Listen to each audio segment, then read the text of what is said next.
everyone, and welcome to the Moving Forward podcast, episode 5.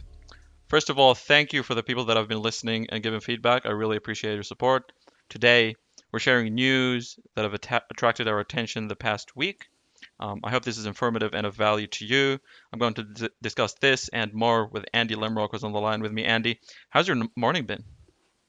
It's been flat out, Rabi, but I always look forward to this call with you and having a good chat. And what have you got to surprise me this week? I have a lot, and same. I am delighted to have these conversations with you. But the first article is really something that I've been personally excited about for a long time, and it might seem trivial, but it's a blog post that has been shared by Google last week, titled, and this is a clever title, "Keep tabs on your tabs in Google Chrome."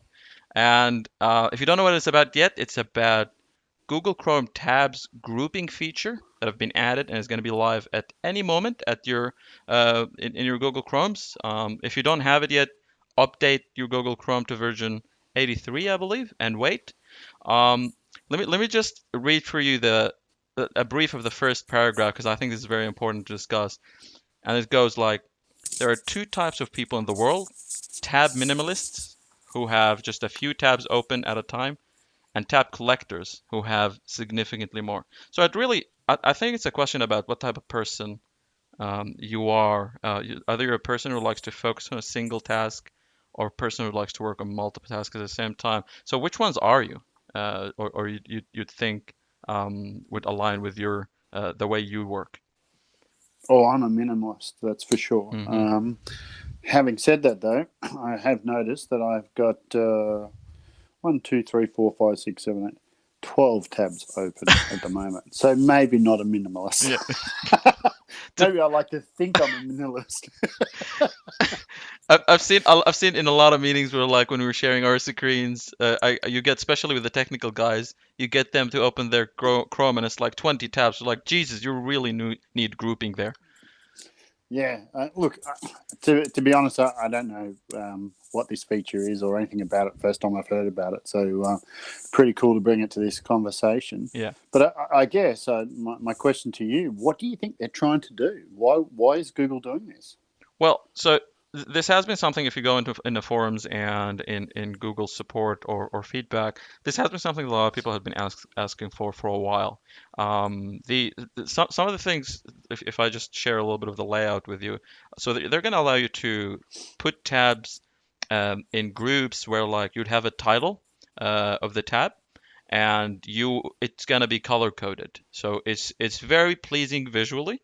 And at the same time, say you have a number of tabs for work, a number of tabs for personal use, you can just label each and have them there. It's really just an organizational tool, and I've seen how important it is, especially with people that we work with, whereby even us, when we're doing research, you need to have 10 tabs open at the same time, and you just, jumping through them to figure out which was the tab that you wanted to check. Instead, now you have this color coded, organized. I think I'm gonna implement it in my personal work, definitely. I don't know. Do you think this is something that would change the way you work, or is it just something trivial you might even not notice? I think here we might be seeing the undertone of a trend in the way that we operate and work digitally. Mm. So if you think about it, we're all at home, we're all working. Probably a lot of us don't have access to printers like we used to in the offices. We Hmm. used to, find articles and, you know, either cut and paste them or print them or do whatever you do, and then you mark them up, etc. Um, is this a situation where we're so digitally focused now that we're finding ways of just hoarding information Hmm. that we can quickly find and reference? I mean, Google do a pretty good job with their labels Hmm. system, similar to Office with the folders and things like that. So it feels like an extension of that, and a lot of us like to file things as well. So maybe it's playing to that, and Yeah. maybe it's a sign that printers are dead. Digital's here to stay forever. I don't Hmm. know. That's a It, bit a bit facetious, but yeah.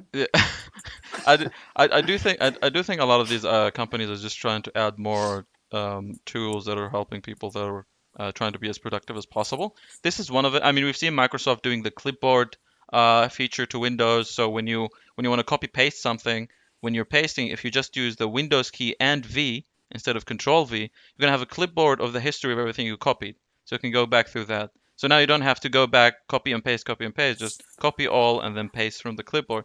And now we see Chrome adding this just as a productivity tool, as an organizational tool. It's just a great addition, I think, to Chrome, and I'm definitely going to use it. Uh, Yeah, and you've got the Windows Shift S feature now, which is the hmm snipping tool and sketch all in one, which is absolutely. kind of cool. Um, so yeah, we're certainly getting becoming much more focused on being true digital natives, that's for sure, and shortcuts and tools are evolving quickly. Of course, and from Google and Microsoft moving to Facebook, something that has attracted my attention recently is that you can now have live free video calls for up to 50 people in Facebook Messenger rooms. So when you have the feature, you can create a room from Facebook. You can either have a room that's North America or global. You can have up to 50 people on a free video call. No time limits whatsoever. There's a host guest system, just like Zoom. You can invite people who don't have a Facebook account, and I think this is a deal breaker. And they don't need to create one in order to join. You can just join in, just like most of the other services that you have about video calls. You can choose who gets to see and join your room and remove people any time or even lock the room if you don't want anyone to join.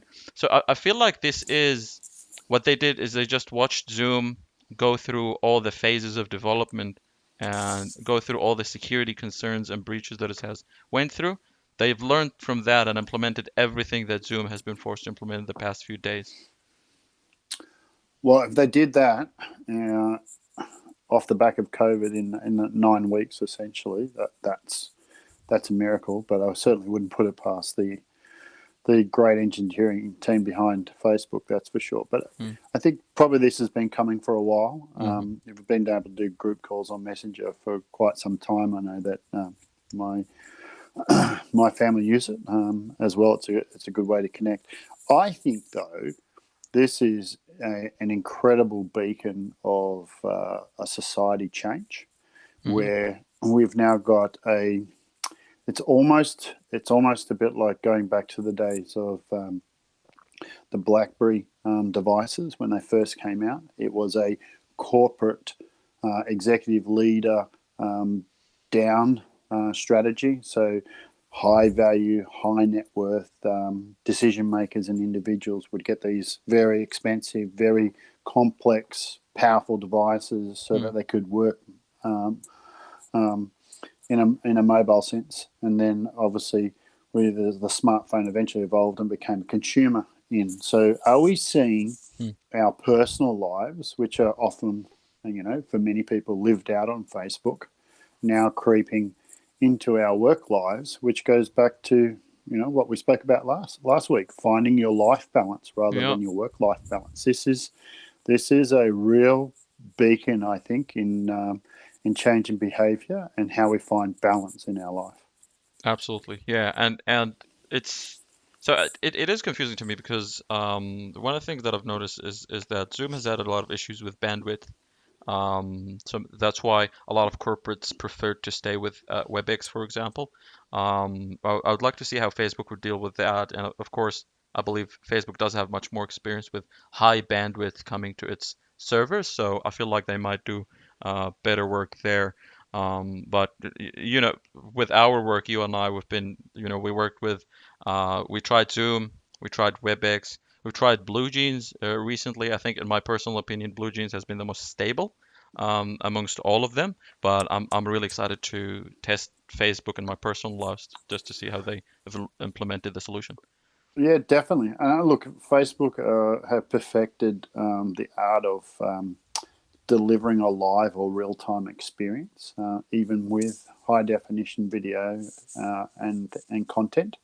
And they do that Mm, extremely well and have a pedigree of doing that now for several years, which has obviously made them so attractive in the marketplace. And so they use content delivery networks to ensure that real-time feeling is the experience that everyone has when they interact and use the solution. I'd imagine they have got enough smarts there to potentially use this solution without even touching traditional voice networks.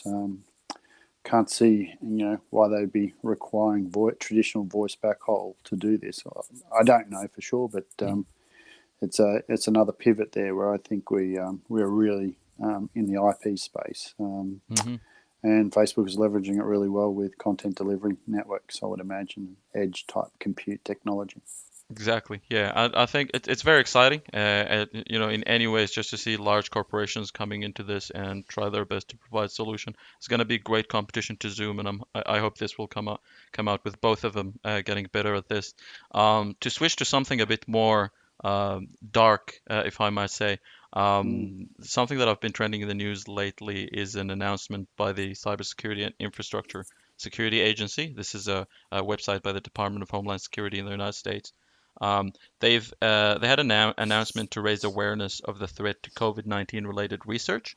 The FBI said that they're investigating the targeting and compromise of U.S. organizations conducting COVID-19 related research by PRC affiliated cyber actors. PRC is the People's Republic of China, and non-traditional mm, collectors. They said that they've observed attempts to identify and obtain valuable intellectual property and public health data related to vaccines, treatments, and testing.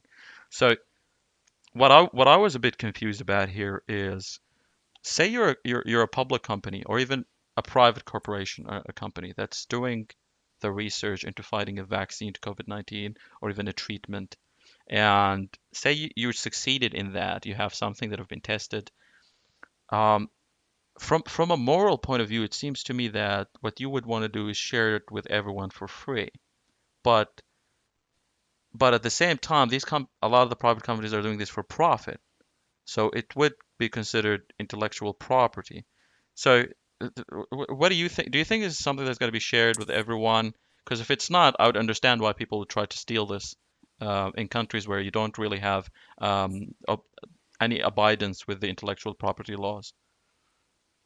Ultimately, someone's going to make money out of this, Robbie. Hmm. So this is valuable. I mean, if you have the intellectual property to give you a leg up or an advantage in the marketplace, regardless of how much you provide it for as to protect the community, there will be a transaction involved. It could be, if it was $1 for everyone that needed to be vaccinated in the world, and what are we, 2 or 3 billion people in the world. Hmm. Um, it's not hard to do the math, is it? Right. Hmm. So this is not surprising at all, and I think we've we've heard leaders of countries talk openly about they're going to lead it, they're going to take the market, they're going to find the miracle cure, etc. So there's certainly a political arena or agenda associated with this.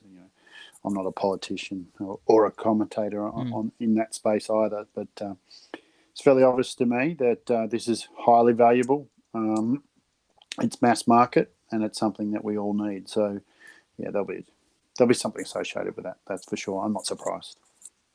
It's very interesting. It's just I feel like this is because of how spread and how dangerous this is. If a government or a private company would come up with a solution, it's not a million, it's a billion, if not a $1 trillion industry at this point, or a solution at this point. And I feel like, if you're one of the countries that are not able to buy enough of this product to help your citizens, we're going into dangerous territory over here. Though I'm sure the United Nations will do their best to make this as available as much as they can to those vulnerable. But how do you see this will play out once, if, or more like once something has been found as a vaccine or treatment? Yeah. Look, I think that's the key bit. That your last part of your statement there is, a vaccine or a treatment. I have to admit, I'm a little skeptical about a vaccine. Mm, And I predicate that on the fact that the coronavirus has been around for a long time. It morphs fairly quickly, or regularly, should I say. So it's incredibly difficult to vaccinate, and we've never been able to do that historically. So I think there will be some sort of treatment, and hence we're probably staring down a pathway similar to AIDS, HIV treatments, where we now have enough antibody technology to be Mm. able to suppress somebody who's AIDS, HIV carrier Yeah. to a level that they can't or won't transmit it any further. Hmm. But that took 10, 15, 20 years for that those drugs to appear and be available. And so I'm a bit nervous from that perspective. Mm. Um, Mm. there could be stopgaps in there and those sorts of things. But you know, why haven't we seen a vaccine before for this particular, for coronavirus? And I think it's a really, if you're a drug manufacturer and you think about the flu season that we get every year and all those Uh-huh. sorts of stuff, like um, these sort of viruses, they're complex, they're difficult, and we haven't been able to crack them before. Hmm. There's nothing like a crisis to tell people to step up and, if you're in IT, do more maths and work out the problem. Hmm. That's for sure. I don't want to be take away from the capabilities and focus that you can get because of a pandemic. It's amazing what humans and great minds can do when Yeah. their backs are The against the amount of wall. innovation. Correct. Yeah, spot on. But having said that, I think there's a lot to play out here, and there's still a long road to go. I think, you know, at the start of this particular topic, you're alluding to, the increased activity associated with, cyber risk, cyber crime, data breaches, etc. The the well respected Verizon Data Breach Investigation Report, or DBIR as it's fondly known in the industry, is out, and Mm-hmm. um, you know, we've seen some really interesting statistics there. 70% of all breaches captured in the report were caused by outsiders. So it's a Uh-huh. pretty big cohort, isn't it? There's a lot of Wow. people wanting to attack you to steal your information, Mm-hmm. and so that I think that in itself is really scary. And then when you couple it with one of the other key highlights, 86% of breaches were actually financially motivated. So there you go, Rabi. I think that answers your question. Mm-hmm. Yes, we will see cyber attacks. Yes, they are financially motivated, whether it be a ransom that gets paid or something like that, or the actual theft of IP to leverage people's credentials or IP to get a lead in the market. Yeah. And the Interesting times. and the DBIR is a great source to cite over there. We know it provides a lot of data and insight into cyber threats, why they happen, where they've happened, and what you can do about them. Thank you for sharing that, and I believe it has been live since yesterday, so I'm definitely going to give that a study just to learn more about the industry that I'm sort of involved in. With that, I believe we have reached the finale of episode 5 of the Moving Forward podcast. Thank you for listening. Remember to smile and have a great day. Thanks, Rabi. Always a pleasure. I'm smiling.